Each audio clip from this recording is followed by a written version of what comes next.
Delhi crime, नजर सब पर। प्रशासन करता है, पब्लिक के बीच में एक विश्वास बढ़ेगा, हम सुरक्षित रहेंगे और खुलकर काम कर सकेंगे। आज लोग डर से जी रहे हैं, बीवी बच्चे बूढ़े जवान लोग डर के साए में जी रहे हैं। घर से निकलिए, जेब कतरे, आप फोन करिए, करते रहिए और रास्ते में से आपके फोन को छीन करके भाग जाते हैं। ये कानून की कमी, कानून के पालन करने वाले की कमी है या कानून बनाने वालों की कमी है। उनको पकड़ा जाता है, उनसे कुछ पैसे लेकर के और छोड़ दिया जाता है। उन्हें पता होता हम ये काम करेंगे और पैसे देकर के छूट जाएंगे। इसका पूरा फायदा उठाते हैं वो, और पुलिस के चंद पैसों के लिए भारत का जो नक्शा है सुरक्षा का मसला, ये बिल्कुल अलग बदल गया है। आज हम थाने जाते हैं, किसी तरह पुलिस बुलाती है और हम थाने जाते हैं तो ये सोच करके जाते हैं कि भाई मेरे जेब में पैसा तो है नहीं, पड़ोसी से ले लो। और जब तक थाने में पैसे ना दो कोई कंप्रोमाइज नहीं होता, आप वहां से वापस नहीं आ सकते। अगर नहीं कुछ तो करेंगे, नहीं कोई बनाने का उनके पास प्रमाण होगा तो वो कम से कम तुम्हें 10-12 घंटे तो बैठा ही देंगे, तुम्हारा टाइम वेस्ट करेंगे। पुलिस यही है, पुलिस की यही छवि है। अगर यही छवि है तो मुझे लगता है ऐसी पुलिस नहीं चाहिए। और क्यों, हमारी सुरक्षा कैसे करेंगे ये अगर इस तरह की हमारी सुरक्षा कर रहे हैं? जो पुलिस डिपार्ट के बड़े अधिकारी हैं वो सोचें, आज वो पुलिस बन करके वो लोगों का इस तरह फायदा उठा रहे हैं। अगर वो पुलिस वाले नहीं होते तो इनका फायदा उठाते। कैसे हम लोग भ्रष्टाचार खत्म करेंगे? किससे कहने जाएंगे? बताइए। चौकीदार कहने से चौकीदार नहीं होता।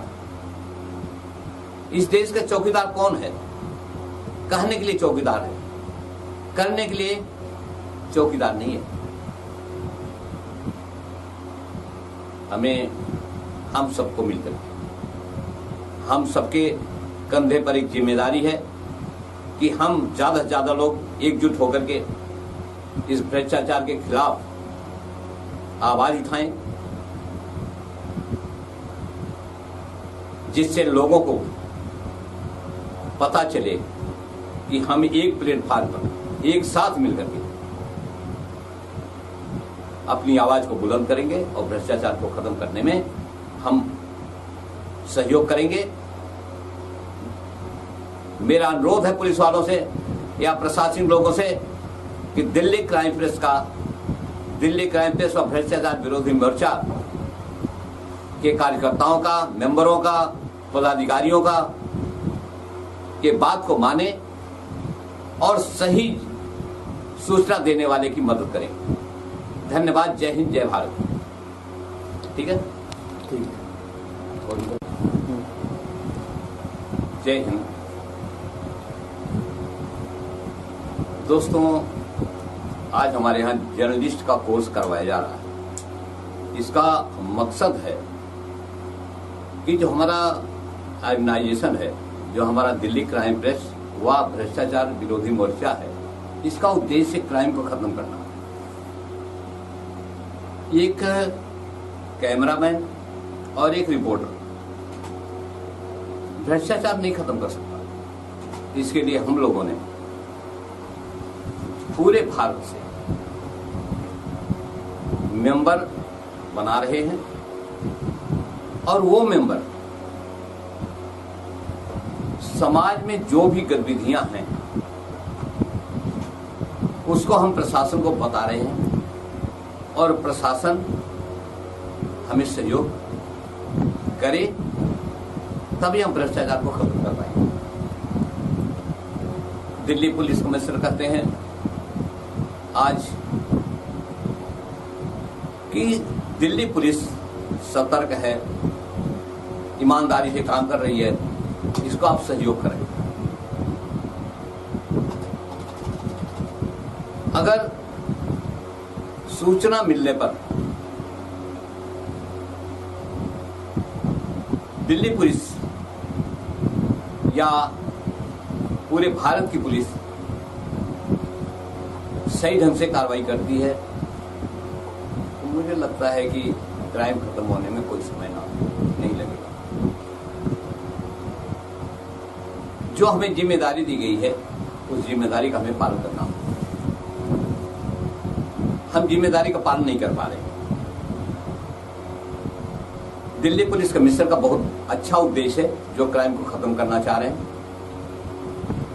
और उनका कई जगह उन्होंने एक काम भी किया है। अधिकारियों ने बड़े अच्छे काम किए हैं, किंतु जब हम देखते हैं जगह जगह पर सट्टे, अवैध शराब के धंधे उस जगह पे हो रहा है जहां पे मंदिर है, जहां पर बच्चे हैं जो स्कूल में पढ़ते हैं, उनके लिए दिक्कत होती है। महिलाओं के लिए, बच्चों के लिए इतनी परेशानी हो जाती है कि वो रास्ते से निकल नहीं सकती। कई बार हमने भी पुलिस वालों से शिकायत किया, लेकिन पुलिस वाले सब कुछ जानते हुए भी कार्रवाई नहीं करते। इसलिए नहीं करते क्योंकि उनकी कमाई अच्छी तरह से हो रही है। कई बार ये जो झूठे केस भी लोगों पे लगा देते हैं, जो सूचनाएं देता है कि इस तरह के अवैध होते हैं, तो मुझे लगता है ऐसे लोगों पे, ऐसे पुलिस वालों पे कार्रवाई होनी चाहिए। अगर पुलिस के ऊपर सही कार्रवाई होने लगे तो मुझे लगता है कि लोगों का विश्वास भी बढ़ेगा, लोग क्राइम भी नहीं करेंगे और लोग डरेंगे। कई इलाकों में हमने देखा है कि शराब का कारोबार बच्चों, बूढ़ों सबको परेशान कर रहा है। लोग इसकी शिकायत प्रशासन को, जिसके पास अधिकार दिया हुआ है कि अगर इस तरह के अवैध काम हो तो हमें बताएं। डीसीपी कार्यालय में लिखा होता है, अगर कोई भ्रष्टाचार करते हुए पकड़ा जाता है तो हमें बताएं, किंतु उनके पास शिकायतें जाने के बावजूद भी कोई भी कार्रवाई नहीं होती। क्यों नहीं होती? हमें इस बात को कहना नहीं, आप खुद जानते हैं कि कार्रवाई क्यों नहीं होती। जिससे हमें उम्मीद है कि हम इनसे एक क्राइम खत्म कर सकते हैं, ये पब्लिक को एक स्वच्छ वातावरण दे सकते हैं, स्वच्छ प्रशासन दे सकते हैं। अगर वो अपनी जिम्मेदारी से काम करते हैं तो मुझे लगता है कि वो दिन दूर नहीं है जिससे लोगों का विश्वास बढ़े।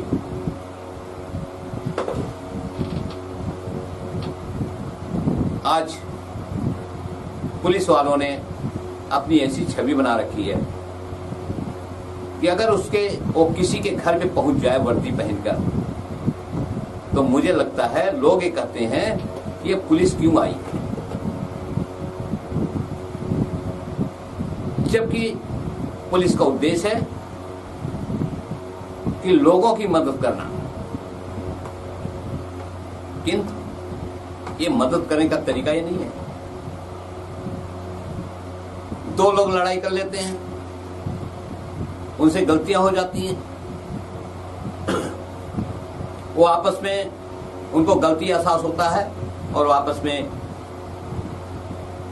लिख करके दे देते हैं कि भाई हमसे गलती हो गई, हम कानूनी कार्रवाई नहीं चाहते। लेकिन पुलिस कहती है जब तक तुम कुछ दोगे नहीं तब तक हम तुम्हारा कंप्रोमाइज